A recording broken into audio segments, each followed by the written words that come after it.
Welcome into the Talkin Tide podcast on the Belly Up Podcast Network. I'm Chase Goodbread, sports columnist with the Tuscaloosa News. I'm joined, as always, by Travis Reier, the longtime senior analyst at BamaOnline.com, newly of the On3 network. And the Talkin Tide podcast, of course, available to you wherever you get your podcasts, including Apple Podcasts. And, of course, you can catch us live on YouTube and Facebook as well. Give us a like and or a subscribe in those locales. And of course, on Twitter, the handle is Talkin_Tide. You can get links to all of our podcasts right there on that Twitter feed. So give that a follow as well. The Talkin Tide podcast, as always, brought to you by Peterborough Chocolates of Tuscaloosa. We'll hear more about Peterborough a little bit later in the program. Travis, though, we kind of rejoin here at the beginning of July. We've had a couple weeks off here on the podcast.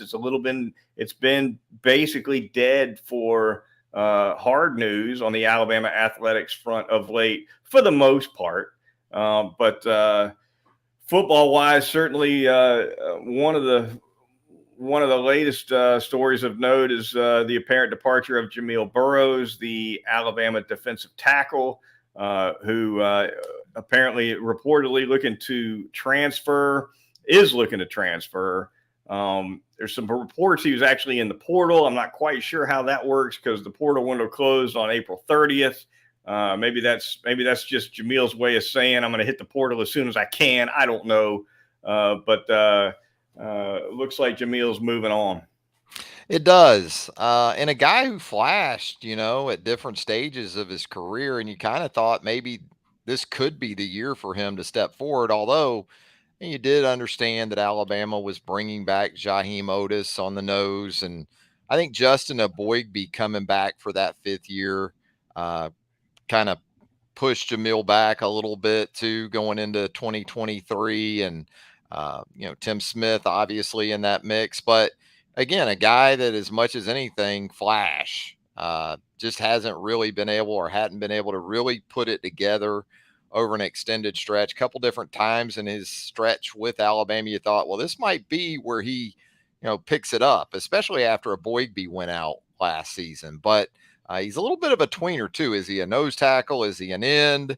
I think he's package specific. He can give you some interior pass rush. And I say all this, and I think there'll be a market for Jamil Burroughs. I mean, the value for that position and those kind of guys, even though it didn't really go according to plan for him at Alabama, Chase Hill, I can see him laying in at a Power 5 somewhere. He kind of has Colorado maybe on him a little bit. Smells a little bit like maybe a Colorado guy, maybe. I don't have any intel, but that's the type of that's the type of move I could see anyway for Jamil Burroughs. There's been a coach or two to head that way from Tuscaloosa, so it wouldn't be surprising. You mentioned he's a little bit of a tweener. I think you're right about that. I think you look at a guy like Jamil Burroughs, and he's a tall guy. He's got length, and of course that's a plus at pretty much any position, and it can help you in pass rush for sure. Help you knock down passes at the line of scrimmage. The flip side of that, Travis, though, is if you're a pure DT or a pure nose tackle and you're tall and long, it can be difficult for you to get leverage on a center or a guard who's got a little bit on you in terms of power, but is built a little lower to the ground. And so I think that's kind of what makes a guy like Burroughs a little bit of a tweener as far as inside versus outside. Yeah, this again, a guy that at times was disruptive. You even saw it in the 8A game. He caused some problems working with that second team defense, and a guy that could help those linebackers get freed up to make some plays, because there were times where you needed to account for him with multiple blockers. He could take on blocks and keep those guys clean behind him. But again, a little bit of a shame that it just never truly came together for Jamil at Alabama. And you wish him well and hope it works out wherever he ends up. All right, Travis, moving on. The next topic, the NCAA. We're going broader here. Certainly impacts Alabama like it does any other major college athletics program. But we're shooting out to 30,000 feet now, basically talking NCAA and NIL. The NCAA puts out a memo to all member schools this past week, basically amounts as a warning shot on NIL, saying this is allowed, this is not. And not only that, and this, I thought this was pretty bold, and I can't wait to see if it can be backed up. But the memo says, Travis, we don't care what the state law says. You're going to do what we tell you to do. And if you don't, watch out. I mean, that's what I took from it. I don't know how any school could take anything else from it. It basically says, look, this is your membership in the NCAA is voluntary. And because it's voluntary, you're going to go by all our rules. If you don't like them, then I guess you can move out, as the message that's being sent. But the NCAA at the same time has been beaten in court on this topic and others routinely enough, Travis, that you wonder if this is all bark and zero bite. Well, I'll tell you where it's all bark is, you kind of alluded to it. Enforcement. They've been saying this, right? And how much has it really slowed down some schools of note, some programs of note, some athletic departments of note, in terms of as a recruiting enticement? Not so much once the student athletes get on campus, enroll, get involved in these programs. Come and get us is essentially what the member schools, some of them, have said. And I don't blame them, to be honest with you, because the NCAA for a long time now has not been able to adequately enforce its own rules. So, why is that? How's that going to change with more to enforce? They have more than ever to try to enforce now with NIL. And it's largely the membership's fault, because they weren't proactive. They allowed the toothpaste to get out of the tube, and now they're trying to do whatever they can to get it back. It's out the gate in 88 when it comes to NIL and these things, Chase. There's no doubt. And the trend, and I wrote about this for the Tuscaloosa News here on Sunday. The trend has gone like this. Like 2 years ago, the birthday of NIL is celebrating its second birthday this weekend, right? It's exactly 2 years old is the NIL era. And when it launched 2 summers ago, you had lots of states they had laws ready to rock, already passed and basically enacted on day one for NIL. Most of those laws dealt with guardrails for athletes and schools, right? And some states didn't have a law at all, which you obviously you could do that as well. Well, over the course of 6 to 12 months, as college football and basketball got a lay of the land, college athletics in general, well, then the sentiment became, why do we have a law at all, right? Because the law we got puts us in a bad spot compared to this other state over here that's got no law at all. So let's repeal. That's what Alabama did. Alabama repealed its law after about 7 months. It was only on the books for about 7 months. They're like, forget this law. Somebody, these other states are doing better than we are. Let's just throw this law out. Let's go with no law. Well, that's fine. That's what that was the trend for a while. That's great. Well, now, Travis, the new laws that are coming in they don't police schools and athletes. They're policing the NCAA. You look at the Missouri law that just got passed this past May, and it's not the only one. You read these laws now that are coming into place, they say very little about what schools can and can't. They say a lot about what schools can do, very little, if anything, about what they can't do. And same with the athletes, but they specifically make it illegal for any entity, whether it's the SEC or a conference or the NCAA, to punish their schools or athletes or even investigate. The Missouri law says you can't even investigate. And by the way, the Missouri law also, Travis, brings high school players into NIL revenue as long as they sign with an in-state school. So now you've got these laws coming in, and Missouri's at the just state. Yeah, at the state Missouri's just level, one example, Travis. But they're providing almost inducements like the University of Missouri would, for in-state kids no to stay doubt, no in-state. doubt. And look, And the bottom, but the main point is, and it's instead of putting a fence around what can be done by schools and athletes, they're putting a fence around what the NCAA can do. So it's going to be interesting to see if Alabama decides to go ahead and do a new law or something. Probably the biggest winners in all this are attorneys, right? Because it's in the courts where this will be mostly bantied about. I mean, it's already reached Billable DC. hours. Yes. Yeah. The big one is. Yes.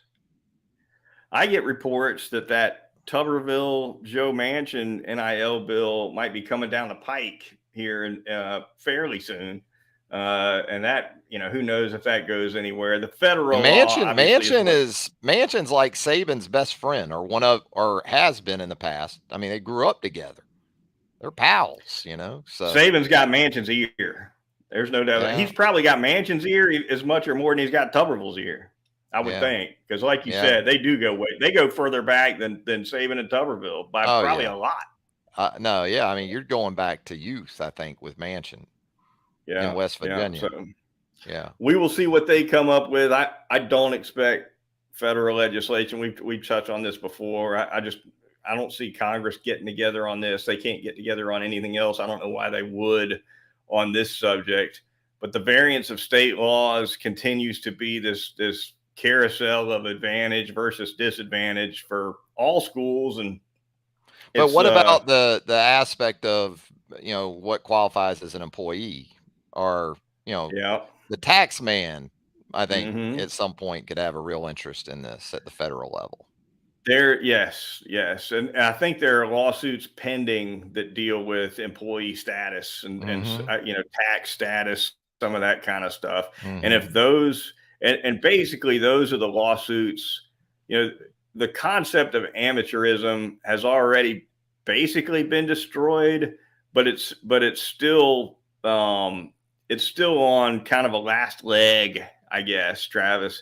And these lawsuits now that are going to deal with employee status and tax status, that's the last leg, right? I mean, if it doesn't go right for the NCAA on those lawsuits, then the amateur model's 100% out the window if it isn't already. And away we go for a brand new era in college sports. It's a new era every year, it seems like, at least lately. Yeah, it's hard to keep up. Absolutely. No doubt about it.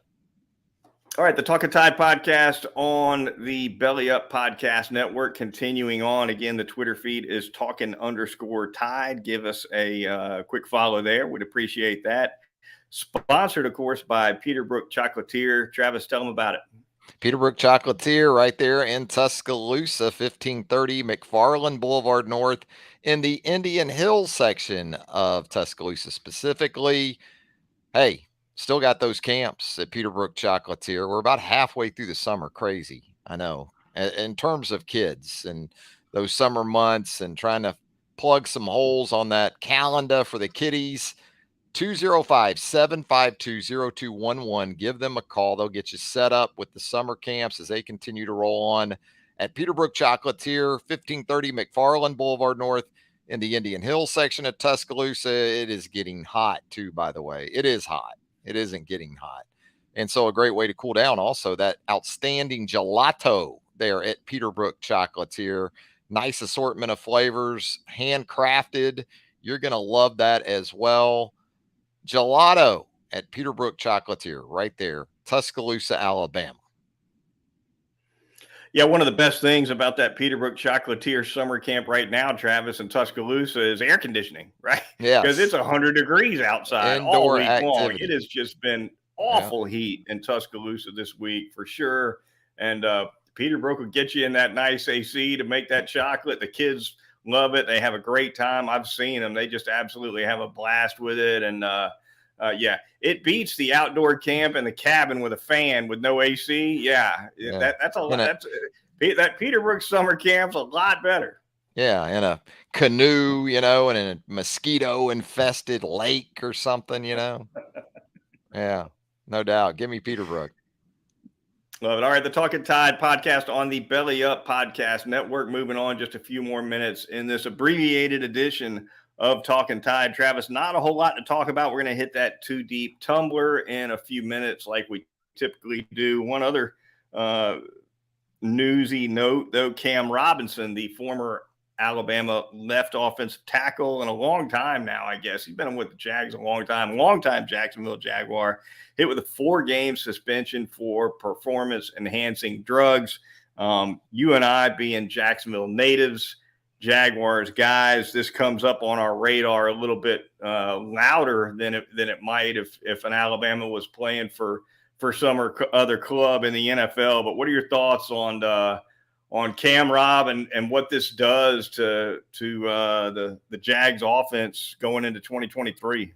Well, the Jags get one former Alabama player back from suspension in Calvin Ridley and have another one go on in Cam Robinson. So that's kind of the way it's working right now for the Jacksonville Jaguars offense. They took a first-round tackle in this latest draft too, Anton Harrison from Oklahoma, Chase, which could be a foreshadowing of what's to come big picture wise. But, depending on how Harrison performs here and the how he has looked so far in OTAs and then going into camp and through camp, obviously once Cam's good to go, he's going to be back in there.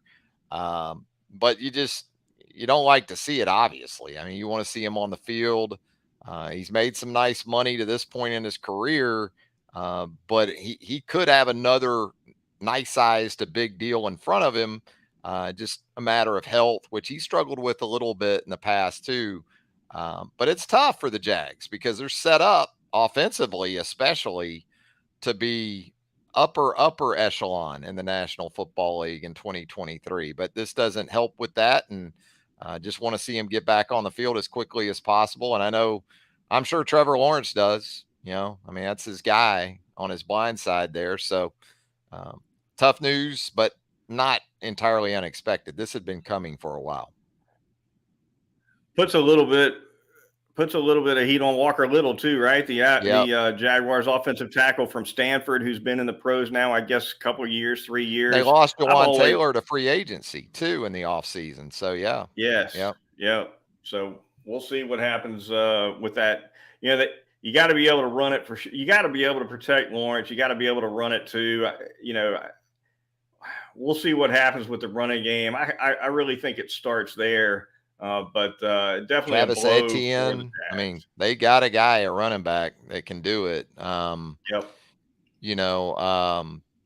I like the pick of Tank Bigsby there in the 3rd round or so at the running back position to go along with Etienne now. Offensive line has improved, but if there's been a bugaboo for the Jags in recent years, it's been that group as a whole. And so this doesn't help, obviously. Going to be real interesting, as you noted, to see if Calvin Ridley bounces back to that Falcons form that he had a few years ago. He was I think his best year with the Falcons was like a 1,300 or 1,400 yard receiving season. So he was, what's such a shame about what happened with Ridley, it's not just what he did, but he did it right when his career was hitting a hell of a peak. Yeah. And so now he's basically looking at a 1.5 or 2 year layoff, whatever it is. And it's going to be fun to see how he rebounds. Yeah, it was tough, I think, at the time, catching up with him and some of the stuff that's been reported since.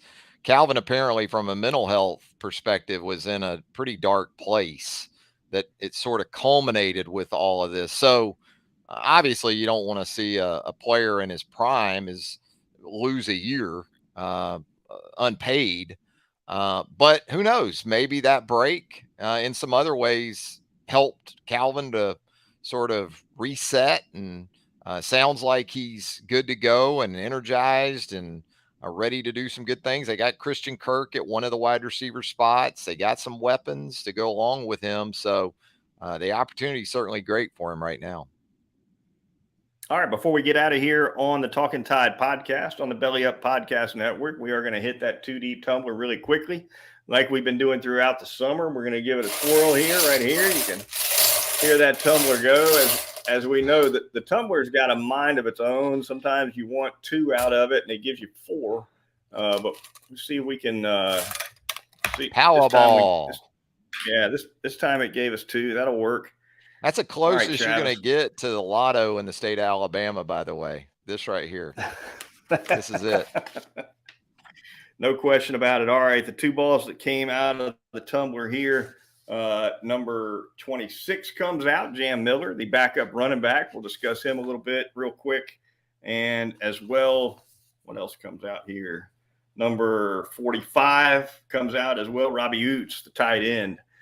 So thoughts, Travis, on these two guys? We call it the two deep tumbler for a reason, right? I'm not talking about a couple of star players here, but Miller, a guy, Travis, who's flashed in fourth quarter action. We really haven't seen him at the running back step spot much in crunch time.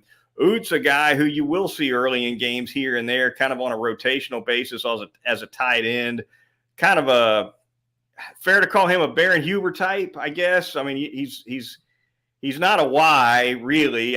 He kind of seems like more of an H, but Nick Saban's got room for that guy on his roster, at least one or two of them. Well, if this is really going to be more about more tight ends and more pounding the rock, I think it's pretty appropriate that you drew those two guys together, because you talk about guys that could benefit more from a direct run approach instead of maybe east and west as much as we saw, especially last season, because that really suited Jahmyr Gibbs, right? That really suited Jace McClellan in some ways, what we saw a year ago, how Alabama ran the football with the outside zone and that type of stuff. But it looks like this is going to be more of a direct run type of situation, and so I would think for Jam Miller, watching him and kind of having a little bit of an idea of his running style, I think it's good for him. I think it's good for a guy like Roydell Williams. I think Jam can do a little bit of everything. Don't get me wrong. But when I watch him, there's efficiency in his running style. He's decisive. He gets northwest. He gets north-south. I feel the same way about Roydell. And then for Robbie Oots, I mean, if you're going to go with more 12 personnel or a good bit of it, which, they've done that in the past, even before Tommy Rees, he would seem to complement CJ Dupree pretty well in terms of how they could use him off the ball, maybe online a little bit, in line a little bit. But what do you think, Chase? I think these are a couple of guys that you drew them out right on time when you consider this offense and where it might be headed. They come out in interesting pairs out of that two deep tumbler, Trav. Remember last time we podcasted, we pulled Tyler Booker and Jaheim Otis together. Perfect pair right there. A couple of same class, right? Sophomores, you young linemen on the squad on either side of the ball, and here we get Miller and Noah's Ark coming out of the tumbler. It's going to give us Milroe and Simpson next week, right out of there. But Oots, I think you'll see more of Oots early in the season than you will Miller. I think because again, the 12 personnel, I think Tommy Rees is going to use tight ends a little bit more, not a ton more, but maybe a little bit more. And so you'll see a little bit more of that 12 look. You'll see a little bit more. But for a guy like Jam Miller, though, you don't expect to see a guy like that so much in September, right? Unless he can happen to crack the two deep, which I think is probably unlikely. But wait till November, Travis, right? When you got a running back out and another one who pulls a hamstring and is questionable. It's late in the year where all of a sudden you need somebody like Jam Miller to help in a big way. Yeah, five running backs are too many in August, but they're not enough usually in November. You're like, remember in November, you're thinking, remember in August when everyone's saying, man, I don't know how they're going to feed these guys. And then you're down to like a back and a half in mid-November, like they've been, it seems like in recent years. So absolutely. And this isn't to imply what I'm talking about with Jam Miller in terms of what I like about him, that he is plodding or doesn't have good speed. Now, in comparison to Jameer Gibbs, yeah. I mean, I get it as far as you're not going to have that kind of guy in the backfield this season. But again, relative to what you're sort of anticipating them doing more of with this group, I think the backs they have, including Jam Miller, it sets up pretty nicely for them. All right, that's going to do it for this edition of the Talkin Tide podcast on the Belly Up Podcast Network. We are coming up on the 4th of July, and of course, a couple weeks after that, we're looking at SEC Media Days. So the turn of the season is kind of sort of approaching, I guess, Travis. But what about the holiday? What are you going to be doing with the fam on the 4th on Tuesday? Pretty standard. I think it's going to be burgers and dogs probably, with maybe some brats mixed in there on the grill, a little pool time, getting the family together. We got the oldest daughter coming in from Hawaii, so that'll be good. Nice. You know how it is, man, with 3 kids that are adult age now. If you get 2 of the 3 together, that feels like a win. A lot of times, you get 2 of the 3 at home together, you feel like, wow, that's pretty good. So that's about what we're looking at. What about you? I mean, are you gonna have the fireworks? Are you gonna light up Lake Crest? Is it gonna be light up Lake Crest with the That's a perfect Goodbread? segue, talking about getting 2 out of the 3 kids, because I got 3 kids myself. Of course, you and I have both have 3, and they're roughly the same ages. We're going to have a pretty standard 4th around the house. Yeah, I'm sure I'll get out on that grill and do something, and maybe rip off a few firecrackers. Only one of our children in town for the 4th, however. But That's then what I'm on saying. the 5th, yeah, but then I go on vacation immediately following, and we're going to run down to Belize, which is nice. A place you've been, I think, yourself. Highly I've never recommend. been. Oh yeah. And we're going to get down there with 2 of our 3 kids. Our oldest and our middle child are going to join us down there for about 4 days, and I think we're going to get back on July 9th. Really looking forward to it. Yeah, that's a fun trip, and it's easier than you think. You got airlines like Southwest that go into Belize City, and it's not a hard trip, and yeah, you guys are gonna have a blast, man. No doubt. Looking forward to it. All right, that is going to do it for this edition of the Talkin Tide podcast. For Travis Reier of BamaOnline.com, I'm Chase Goodbread, sports columnist with the Tuscaloosa News and co-host of Crimson Cover Television. And we'll talk to you next time right here on Talkin Tide.